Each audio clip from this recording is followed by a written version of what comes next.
Graças a Deus e graças a Jesus. Bendito seja Deus, nosso Pai, que em sua misericórdia infinita nos reúne no amor do Cristo. Você está no canal do Grupo Assistencial Espírita Frei Anselmo. E aqui você encontrará sempre palestras confortadoras que trazem sempre grande alento nas dificuldades da nossa existência. O Evangelho de Jesus numa visão espírita. Venha fazer parte. Conheça o Grupo Assistencial Espírita Frei Anselmo, esta casa bendita que tantas oportunidades de aprender, de servir, da prática da caridade e o exercício do amor oferece a todos nós. Pai nosso que estais nos céus, santificado seja o vosso nome. Venha a nós o vosso reino e seja feita a vossa vontade, assim na terra como nos céus. O pão nosso de cada dia nos dai hoje. Perdoai as nossas ofensas, assim como nós perdoamos a quem nos tenha ofendido. Não nos deixeis cair em tentações, mas livrai-nos de todo o mal. Que assim seja. Graças a Deus e graças a Jesus. Nós estamos estudando o livro Religião dos Espíritos. Livro esse, uma psicografia de Francisco Cândido Xavier, onde o grande instrutor espiritual Emmanuel nos traz grandes ensinamentos, direcionamentos para a nossa vida diária. Emmanuel, nosso querido instrutor espiritual, sempre nos oferecendo recursos e mecanismos em nossa vida diária. E hoje nós vamos ver a lição materialismo, uma vida material, materialismo. E esse tema foi abordado lá no Centro Luiz Gonzaga, lá de Uberaba, onde aconteciam as reuniões entre Chico e a equipe encarnada e desencarnada, e essa reunião ocorreu no dia 22 de setembro de 1959. E ela está relacionada à pergunta 148 do Livro dos Espíritos. Então, repassando, Religião dos Espíritos, lição materialismo, que está relacionada à lição 148 do Livro dos Espíritos. Que quer dizer o quê? A lição 148 do Livro dos Espíritos, então, Kardec pergunta aos benfeitores espirituais: não é estranho que o materialismo seja uma consequência de estudos que deveriam, ao contrário, mostrar ao homem a superioridade da inteligência que governa o mundo? Deve-se concluir que esses estudos são perigosos? Não é verdade que o materialismo seja uma consequência desses estudos. É o homem que deles tira uma falsa consequência, pois ele pode abusar de tudo, mesmo das melhores coisas. O nada, aliás, os apavora mais do que eles se permitem aparentar. E os espíritos fortes são quase sempre os mais fanfarrões do que valentes. A maior parte deles são materialistas porque não dispõem de nada para preencher o vazio. Diante desse abismo que se abre ante eles, mostrai-lhes uma tábua de salvação e a ela eles se agarrarão ansiosamente. Mas, claro, impossível, né? Muito mais duvidam por uma questão de modismo do que propriamente por ser uma convicção. O desconhecimento, como ele disse, são muito mais fanfarrões, muito mais gostam de aparentar, de demonstrar, do que propriamente aquilo que assim o é. Então, brincar com o que não conhece, fazer piada ou ser leviano perante aquilo que se desconhece é atrair para si consequências desagradáveis na nossa existência terrena. Vamos então ao texto do que Emmanuel nos passa através de Chico. Para dissipar a sombra do materialismo, a espessar-se no espírito humano, é forçoso evitemos a atitude daquelas autoridades da antiga Bizâncio, que discutiam bagatelas enquanto os inimigos lhe cercavam as portas. Enquanto os inimigos atacavam, enquanto os inimigos destruíam, matavam, enquanto os inimigos levavam à destruição física, material e moral, a população ficava discutindo picuinhas, melindres, cuidando de assuntos irrelevantes para não enxergar a realidade. Ou seja, a fuga da realidade é uma constante, desde que o mundo é mundo. Então, por que ele está dizendo? Mas a culpa é do materialismo? A culpa é da ganância. A culpa aqui é simplesmente do egoísmo. Preocupar-se com aqueles detalhes ínfimos, aqueles detalhes que nada vão acrescentar, enquanto os inimigos, aproveitando-se desse descuido e dessa irresponsabilidade, destruíam, causando lágrimas, dores e sofrimentos. Reconhecendo a impossibilidade de vincular essa anomalia às raízes da ignorância, de vez que o epicurista é invariavelmente alguém que se prevalece da cultura intelectual para extrair da existência o máximo de prazer com esquecimento da responsabilidade. Interpretemos o materialismo como sendo uma enfermidade obscura, espécie de neoplasma da mente, a degenerar-lhes os mecanismos. Da tumoração invisível surge a violência e a crueldade, a desumanidade e o orgulho por metástases perigosas, suscetíveis de criar as piores deformidades do mundo íntimo. Neste parágrafo, Emmanuel resume da seguinte maneira dentro do nosso mundo atual, dentro daquilo que hoje faz parte da nossa existência cotidiana. Muitas pessoas usam o conhecimento, muitos usam as informações de que dispõem para prejudicar, para, sim, levar as criaturas até mesmo à escravização emocional, espiritual, de todos os sentidos, e materialmente falando. Então, as criaturas pensam que estão neste mundo a passeio, pensam que vieram a um planeta de provas e expiações, convidadas que foram para o Cristo, pelo Cristo para trabalhar, para servir, para se aperfeiçoar. Enquanto fazemos as devidas reparações, as pessoas fazendo uso desse conhecimento, então buscam os prazeres e as satisfações que o mundo terreno oferece.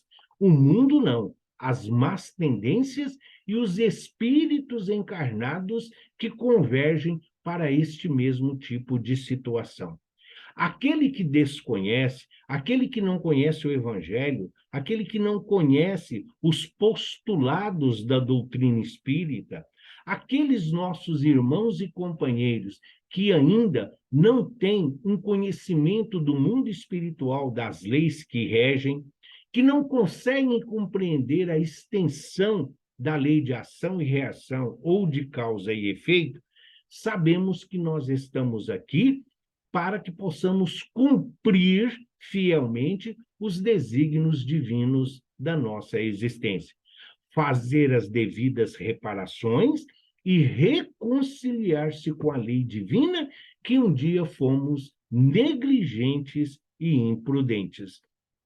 E muitas vezes, na busca desenfreada desses prazeres e dessas satisfações, nós levamos à doença do corpo físico, nós levamos muitas vezes à deterioração desse instrumento que é o nosso corpo físico. Sim, o corpo material, o espírito precisa agir sobre ele. O espírito age sobre a matéria para que o espírito possa evoluir, para que o espírito possa avançar na sua destinação, a busca da consciência cósmica, o que o Cristo espera de cada um de nós. Qual é o motivo, a razão da nossa existência aqui? Muitas das pessoas não vivem, eles apenas existem, exatamente porque estão nessa busca desenfreada do ter, do possuir, do conquistar, e muitas vezes abusando do seu semelhante, esquecendo-se de que o Cristo nos disse que é preciso amarmos uns aos outros como ele nos amou. Quando ele fala da tumorização, olha o que ele fala, da tumorização invisível, surge a violência e a crueldade, a desumanidade e o orgulho por metástase perigosas, suscetíveis de criar as piores deformidades do mundo íntimo. Por quê? Nós somos os causadores de tudo o que nos cerca. Se as alegrias, se as conquistas, se realizações, sim, é fruto do nosso esforço, do nosso trabalho, da responsabilidade, do comprometimento junto ao nosso planejamento reencarnatório.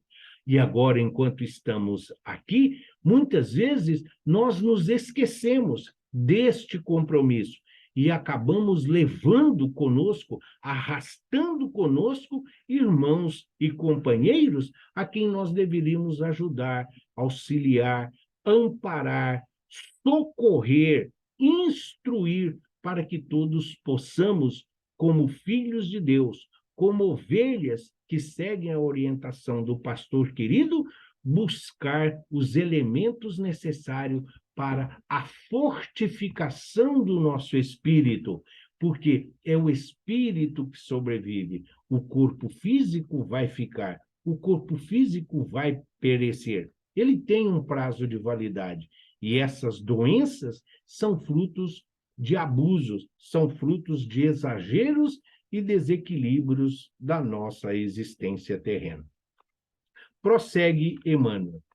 E tanto quanto a ciência médica ainda encontra dificuldades para definir a etiologia do câncer, surpreendemos-nos, de nossa parte, os maiores entraves para explicar a causa de semelhante calamidade, porquanto, sendo a ideia de Deus imanente em todas as leis do universo, não é compreensível se isole voluntariamente a razão da sua origem divina. Sim, somos filhos de Deus, criados à sua imagem e semelhança, com todas as potencialidades da divindade. Temos as virtudes do Pai inatas em nós, mas precisamos oferecer o campo fértil, precisamos preparar esse terreno, essa semente precisa germinar, florescer, para que possa dar luz. Não adianta nós querermos viver isoladamente. Isoladamente, nós não desenvolvemos a caridade, nós não combatemos o orgulho e o egoísmo. Vivendo isolados, querendo simplesmente tudo para nós, como se o universo girasse em torno de nós não estamos contribuindo em nada dentro da nossa existência. Somos seres gregários, somos seres coletivos, temos compromissos pessoais, familiares, e temos compromissos dentro da coletividade espiritual que nos aguarda e que nos espera. Ninguém espere se isolar e ganhar a santificação, a beatificação. Não, nós sabemos que hoje os chamados santos, todos eles trabalharam arduamente, todos eles viveram para o Cristo, em Cristo e com o Cristo, transformando em obras a sua fé e o seu amor dentro da existência que nos foi e que foram a eles concedidas. Convençamos-nos, porém, de que todo desequilíbrio do espírito pede por remédio justo a educação do espírito. Educar. Para ensinar, basta você conhecer, basta você ter a informação. Isso é ensinar. Para educar, é preciso ser, é preciso praticar. E o espírito precisa de educação. Por isso a fase infantil, por isso essa fase da criança, onde ainda mais suscetível, onde ainda a sensibilidade está solidificando, é onde os ensinamentos, os valores e princípios morais, o conceito de Deus, Pai Todo-Poderoso, e de Jesus, o diretor angélico, se faz necessário na nossa existência. Jesus é o farol a guiar a nossa vida, a iluminar as trevas da ignorância, as trevas da maldade. Jesus guia, Jesus olha por todos nós. Nós, por isso, temos que caminhar sem perder Jesus de vista. Continua Emmanuel. Vinculemos, assim, o livro nobre. Estendamos a mensagem edificante. Acendamos a luz dos nossos princípios nas colunas da imprensa. Utilizemos a onda radiofônica, auxiliando o povo a pensar em termos de vida eterna. Relatemos as nossas experiências pessoais no caminho da fé, com o desassombro de quem se coloca acima dos preconceitos. Viver uma vida de exemplificação não é uma vida de santidade, não é uma vida de fanatismo, de beatice, não. Viver a vida como deve ser vivida, o maior exemplo é Cristo. Por isso ele é nosso guia e modelo. É servir, é orientar, é direcionar, exemplificar tudo aquilo que nós fazemos. Combater o preconceito de raça, de cor, de classes sociais, combater os vícios morais, combater toda essa promiscuidade que se tem emocional e material, sim, é tudo isso por causa do materialismo. Muitos dos nossos irmãos e companheiros ainda têm dificuldade de compreender esse Deus abstrato, esse Deus que não se vê, esse Deus que não se pode pegar, não se pode tocar. Jesus ainda é uma referência humana para todos nós. Para alguns, um mito, para outros, uma lenda, mas para nós, guia e modelo. Para nós, o pão que nos alimenta, a fonte de água viva que sacia a nossa sede. É Jesus presente na nossa existência, no ar que também não vemos e respiramos, no vento, na brisa que não vemos, mas podemos sentir. É isso, é Jesus nos mostrando o Deus, o Pai, o Criador, a inteligência suprema, causa primária de tudo que existe, do qual nós temos essa centelha divina, esse pedacinho, esse DNA que existe. A nossa essência e a nossa vida é espiritual. Nós estamos cumprindo esse pequeno estágio, estamos temporariamente no planeta Terra, aqui para desenvolver as nossas capacidades de amar, de perdoar, de instruir, para que nós possamos, a cada dia, nos tornarmos criaturas melhores. Amparemos a infância e a juventude, para que não desfaleçam a míngua de assistência espiritual. Muitos dos nossos irmãos, às vezes, têm dificuldade com as lições do Cristo. Mas sim, Jesus não poderia ensinar nada à criança. Jesus está se referindo ao espírito enquanto no corpo material de uma criança. Ali, onde aquele corpo frágil, ainda débil, precisa de cuidados maternais, dos cuidados do pai, a proteção, a alimentação, para que possa se desenvolver e desenvolver valores nobres, conquistas espirituais e morais. É isso que nós avançamos.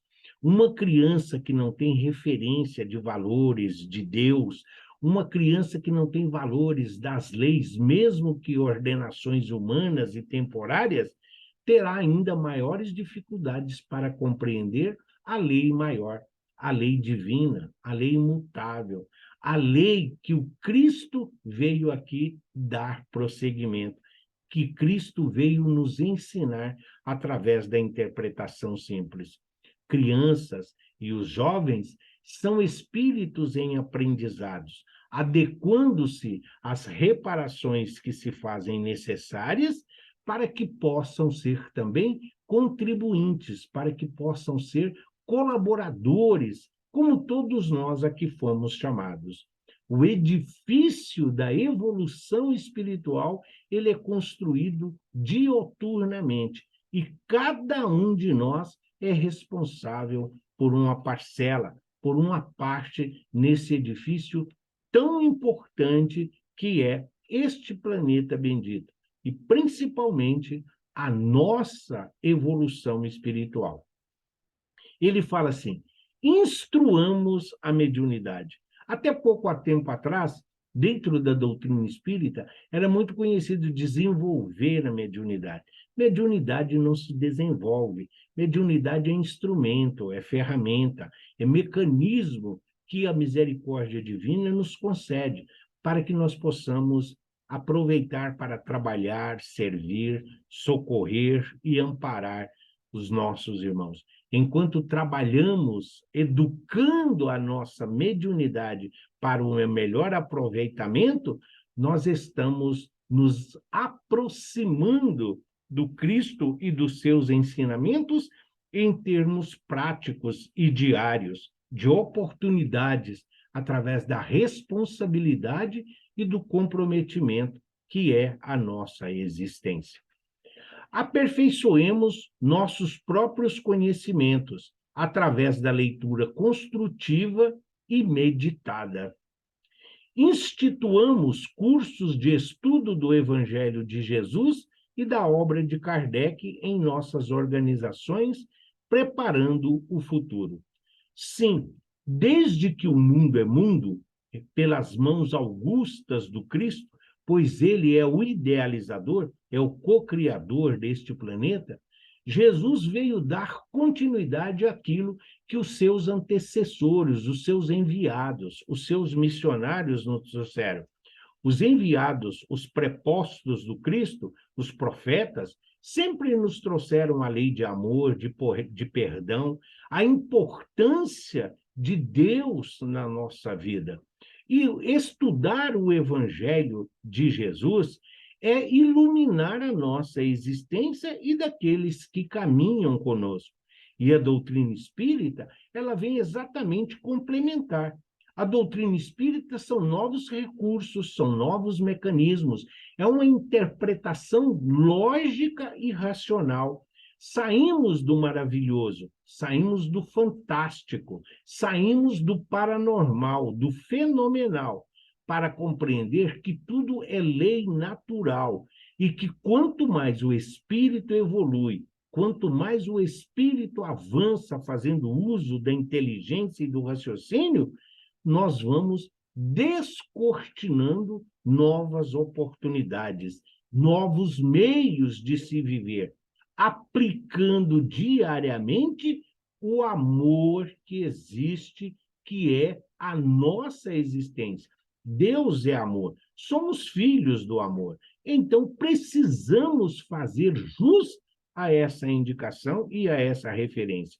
Doutrina espírita, ninguém está dizendo que é a perfeita, que é a melhor, mas a doutrina espírita, ela acaba com as crendices, com os misticismos, com os sacrifícios, com as oferendas, com as permutas, com as promessas, mostrando que todos nós, filhos de Deus, todos nós, como o próprio Cristo nos ensinou, todos nós estamos em aprendizado, nós estamos em evolução. Somos o diamante bruto sofrendo ali o buril, passando pelo aperfeiçoamento, passando pela lapidação, para que possamos nos tornar verdadeiramente merecedores desta alcunha de filhos de Deus.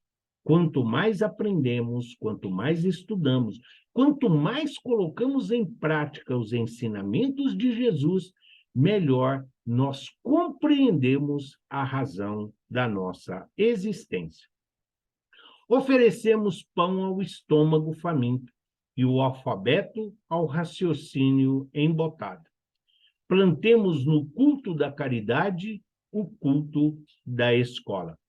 E, sobretudo, considerando o materialismo como chaga oculta, não nos afastemos da terapia do exemplo, porque em todos os climas da humanidade, se a palavra esclarece, o exemplo arrasta para sempre.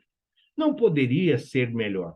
Emmanuel não poderia deixar para nós uma mensagem mais clara neste final dessa lição belíssima, uma interpretação dos ensinamentos de Jesus ao nosso alcance, de acordo com aquilo que nós já somos capazes.